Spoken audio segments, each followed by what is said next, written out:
ওং অজ্ঞানতিমিরন্ধস্য জ্ঞানাঞ্জনশলাকয়া চক্ষু উন্মীলিतं येन তস্मै শ্রীগুরবে নমঃ।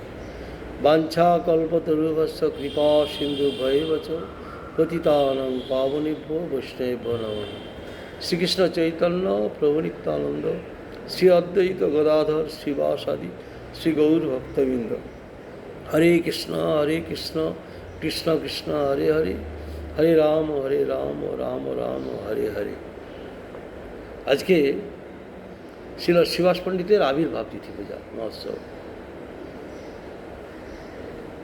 শ্রীবাস পণ্ডিত মহাপুরুষ পারিষদ। দ্বাপর যুগে কৃষ্ণলীলায় কৃষ্ণ গোপীগণকে নিয়ে রাসলীলা করেছিলেন। সেই কৃষ্ণ কলিযুগে বিস্ময় বিগ্রহ হয়েও আশ্রয় বিগ্রহ রাধার ভাব নিয়ে শ্রীমন মহাপ্রভু রূপে এসে তিনি সংকীর্তন রাসলীলা করেছেন।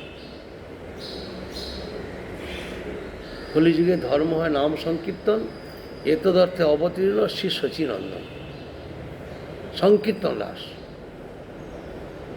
আর সেটাই হচ্ছে শ্রীবাস পণ্ডিতের বাড়ি।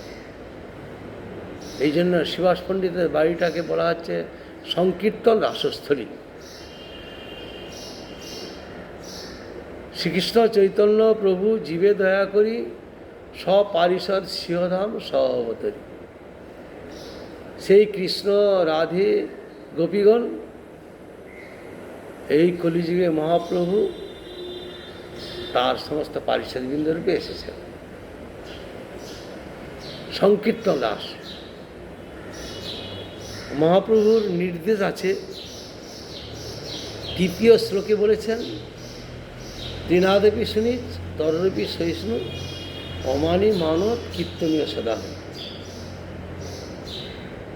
বলছেন যে আমাদের ভজন রাজ্যে অগ্রসর হতে হলে শিক্ষাষ্টকের এটাই গুরুত্বপূর্ণ। নিজেকে হীন জ্ঞান করতে হবে,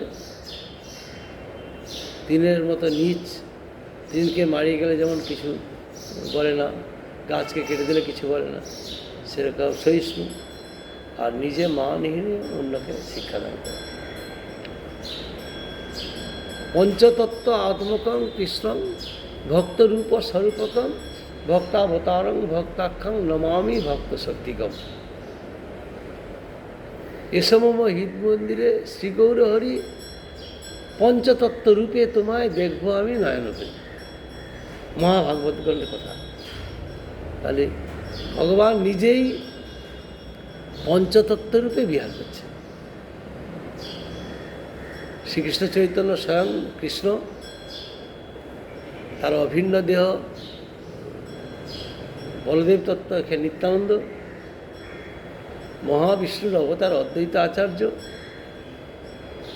রাধার ভাব নিয়ে এসেছেন গদাধর পণ্ডিত, আর ভক্ত ভাবে এসেছেন শ্রীবাস পণ্ডিত। ভক্ত অবতার, ভক্ত অবতার, ভক্ত সবসময় ভগবানের সেবায় ব্যস্ত।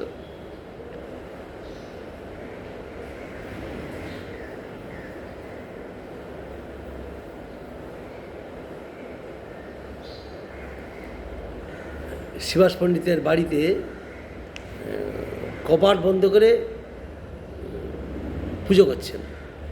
ঊর্ধ্ববাহু করি কহ শুনো সর্বলোকে, নাম সূত্রে গাঁথি পর কণ্ঠে এই শ্লোক। প্রভু আজ্ঞায় করো এই শ্লোক আচরণ, অবশ্য পাইবে তবে শ্রীকৃষ্ণচরণ। শ্লোকটা কি? তৃণাদপি শুনিচ তররূপী সহিষ্ণু অমানি মানত কীর্তনের সদাহরি। যিনি তৃণাপেক্ষা আপনাকে ক্ষুদ্র জ্ঞান করেন, যিনি তরুর ন্যায় সহিষ্ণু হন, নিজে মানশূন্য অপর লোককে সম্মান প্রদান করেন, তিনি সদা হরিকীর্তনের অধিকারী। তবে প্রভু শ্রীবাসের গৃহে নিরন্তর রাত্রে সংকীর্তন কইল এক সম্বৎসর।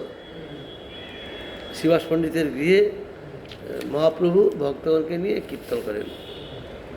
কপাট দিয়া কীর্তন করে পরম আবেশে, পাষণ্ডী হাসিতে আইসে না পায় প্রবেশে। পাষণ্ডীরা প্রবেশ করতে পারছে না, কপাট দিয়ে দিছে। কীর্তন শুনি বাহিরে তারা জ্বলিপুড়ি মরে, শিবাসেরে দুঃখ দিতে নানা যুক্তি করে। জ্বলে পড়ে মরে যাচ্ছে, ভিতরে যায় না। একদিন বিপ্রনাম গোপাল চাপল, পাষণ্ডী প্রধান সেই দুর্মুখ বাচাল, ভবানী পূজার সব সামগ্রী লইয়া রাত্রে শিবাসের দ্বারে স্থান লেপাইয়া, কলার পাত উপরে থুইল উড়ফুল, হরিদ্রা সিন্দুরা রক্তচন্দন তণ্ডুল, মধ্যভাণ্ড পাশে ধরি নিজ ঘরে গেল, প্রাতকালে শিবাস তাহা দেখিল। দেবী পূজার, ভবানী পূজার, কালী পূজার যেসব জিনিস সব তার ঘরের সামনে দিয়ে চলে গেছে, শিবাস পণ্ডিতের ঘরের সামনে। গোপাল চাপাল নামে এক ব্রাহ্মণ, পাষণ্ড ব্রাহ্মণ, বড় বড় লোকেরে আনিল বলাইয়া, সবারে কহে শিবাস হাসিয়া হাসিয়া, নিত্য রাত্রে করি আমি ভবানী পূজন, আমার মহিমা দেখো ব্রাহ্মণ সজ্জন। তবে সব শিষ্টলোক করে হাহাকার, ওইছে কর্ম হেটা কইল কোন দুরাচার। হাঁড়িরে আনিয়া সব দূর করাইল, জল গোময় দিয়া সেই স্থান লেপাইল। 3 দিন রহি সেই গোপাল চাপাল, সর্বাঙ্গে হইল কুষ্ঠ বহে রক্তধার, সর্বাঙ্গ বেরিল কীটে কাটে নিরন্তর, অসহ্য বেদনা দুঃখে জলয় অন্তর।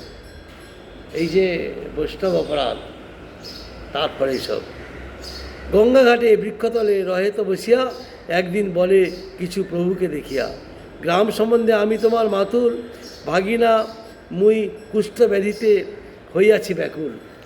আমি তোমার গ্রাম সম্বন্ধে মাতুল, কুষ্ঠ রোগ হয়েছে আমার, আমি খুব কষ্ট পাচ্ছি। লোকসব উদ্ধারিতে তোমার অবতার, মুই বড় দুঃখী, মোরে করো উদ্ধার।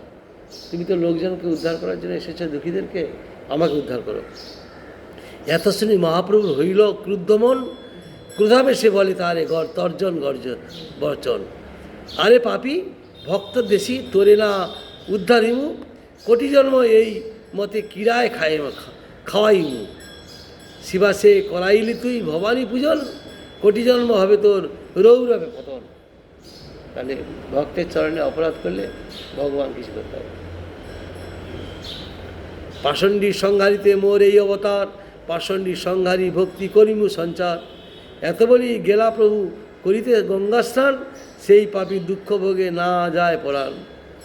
সন্ন্যাস করিয়া যবে প্রভু নীলাচলে গেলা, তথা হইতে তা যবে কুলিয়া গ্রামে আইলা। তবে সেই পাপী প্রভুর লইল শরণ, হৃদ উপদেশ করিল করিয়া করুন হইয়া করুন। শিবাস পণ্ডিতের স্থানে আছে অপরাধ, তথা যাহ তেহ যদি করেন প্রসাদ। আমি কিছু করতে পারবো না, তুমি শিবাস পণ্ডিতের চরণে অপরাধ করেছ, সেখানে যেয়ে ক্ষমা প্রার্থনা করো, তবে তোর হবে এই পাপ বিমোচন, যদি পুনঃ ওইছে নাহি করো আচরণ। শিবাস পণ্ডিতের কাছে ক্ষমা প্রার্থনা করো, তাহলে তোমার পাপ বিমোচন হবে, যদি আর কোনোদিন না করো। তবে বিপ্র আসি লইল শিবাস শরণ, তাহার কৃপায় হইল পাপ বিমোচন।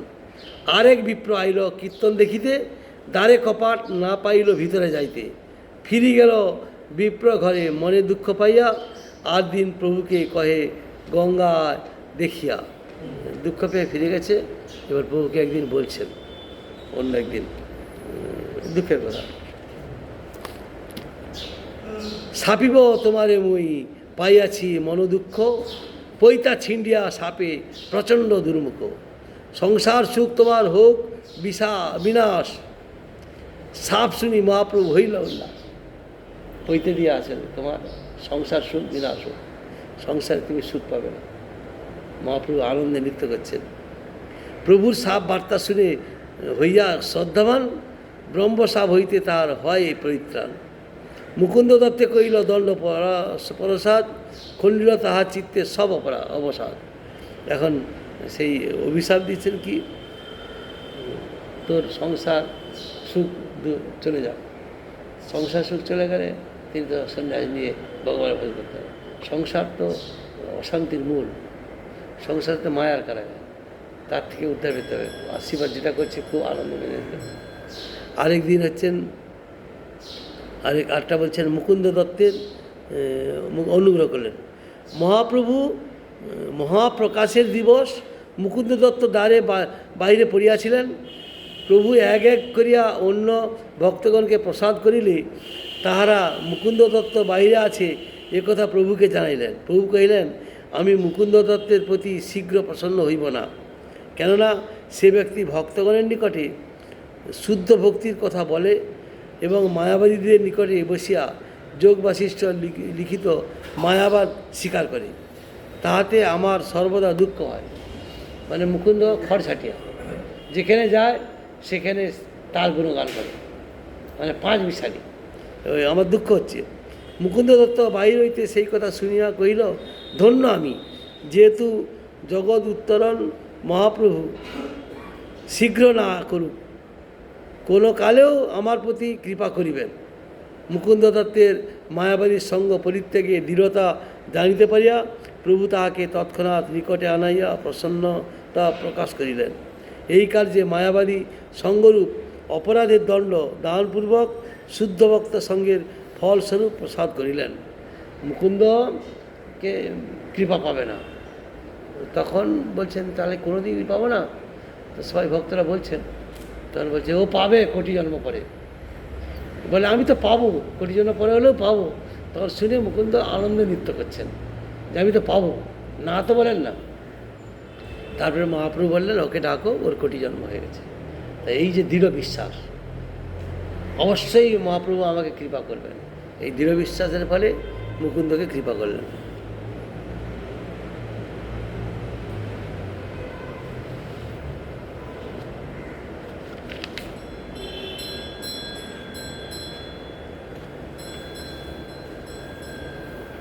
একদিন প্রভু সব ভক্তগণ লইয়া সংকীর্তন করি বৈশে সমযুক্ত হইয়া এক আম্রবীজ প্রভু অঙ্গেতে রপিল, তৎক্ষণে জন্মিল, বৃক্ষ বাড়িতে লাগিল।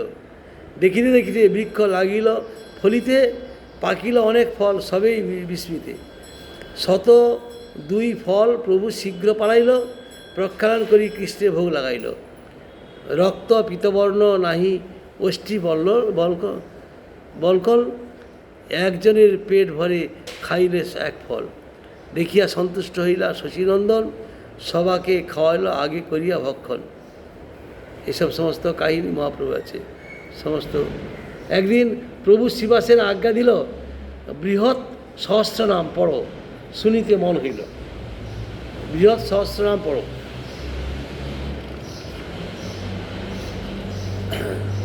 পড়িতে আইলা স্তবে নৃসিংহের নাম, শুনিয়া আবিষ্ট হইলা প্রভু গুণধাম।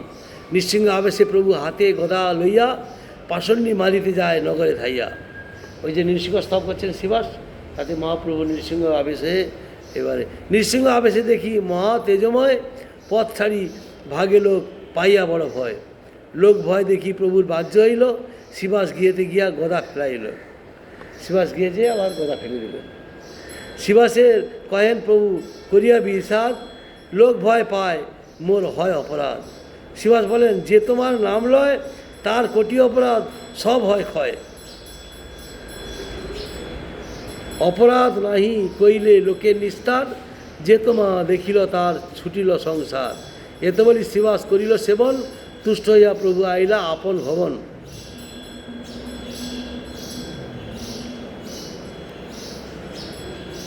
একদিন প্রভু বিষ্ণু মণ্ডপে বসিয়া মধুয়ানো মধুয়ানো বলেন ডাকিয়া। নিত্যানন্দ গোসাই প্রভুর আবেশ জানিল, গঙ্গাজল পাত্র আনি সম্মুখে ধরিল। জলপান করিয়া নাচে হইয়া বিহল, যমুনা কর্ষণ লীলা দেখে সকল। মদমত্ত গতি বলদেব অনুকার, আচার্য শেখর তারে দেখে রামাকার।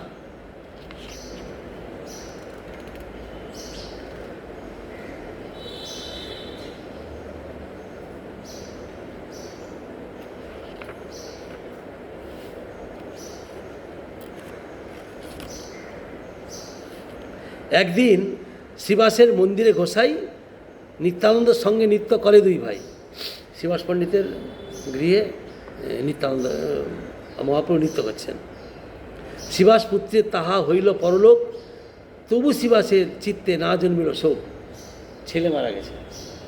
মহাপ্রভু নিত্যানন্দ প্রভু ভক্তগণ নৃত্য করছেন শিবাস পণ্ডিতের বাড়িতে, সন্তান মারা গেছে শিবাস পণ্ডিতের।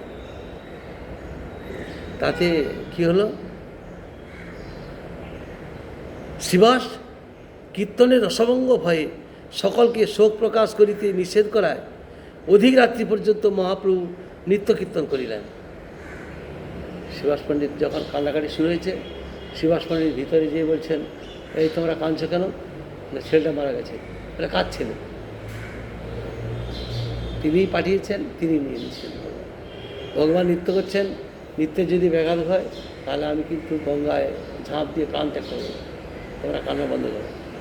কান্না বন্ধ। মহাপ্রভু নৃত্য করতে করতে বলছেন, আজকে কিছু অঘটন হয়েছে, ভালো লাগছে না, নৃত্য গীত হচ্ছে না আমার। তখন কোনো একজন বললেন, বলে প্রভু শ্রীবাস পণ্ডিতের সন্তান মারা গেছে। বলে বলো না, ওকে নিয়ে এসো। বলে মহাপ্রভু কাছে নিয়ে এলেন। এবারে মহাপ্রভুর গায়ে, শ্রীবাস পণ্ডিতের গায়ে, সেই সন্তানের গায়ে হাত দিয়ে বলছেন, বলে যেই স্পর্শ করেছেন সন্তান দাঁড়িয়ে পড়ছে, দাঁড়িয়ে পড়ছে, মরে গেছে, মরে গেছে মহাপ্রভু স্পর্শে। তার বলছে, তুমি শ্রীবাস পণ্ডিতের বাড়িতে এসেছো, তুমি পণ্ডিত, তার ভক্ত, কৃষ্ণনাম সংকীর্তন করছে, তুমি চলে যাচ্ছ কেন?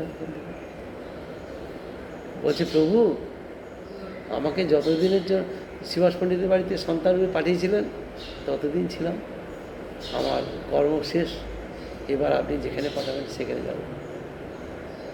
কর্মফল অনুযায়ী জগতে আবির্ভূত হয়, কর্মফল অনুযায়ী তাকে কতদিন এখানে থাকতে হবে সেগুলো স্থান করে দেন। বলছেন, কীর্তন ভঙ্গ হইলে মহাপ্রভু বুঝিতে পারিলেন যে এই গৃহে কোনো বিপদ হইয়াছে। শ্রীবাসের পুত্রের মৃত্যুর সংবাদ পাইয়া প্রভু প্রথমে সংবাদ পূর্বে না দেওয়াতে দুঃখ প্রকাশ করিলেন, আগে আমাকে জানাওনি কেন, এবং মৃত শিশুকে সম্মুখস্থ করাইয়া তাহাকে জিজ্ঞাসা করিলেন, ওহে বালক, তুমি শ্রীবাসকে কেন পরিত্যাগ করিতেছ?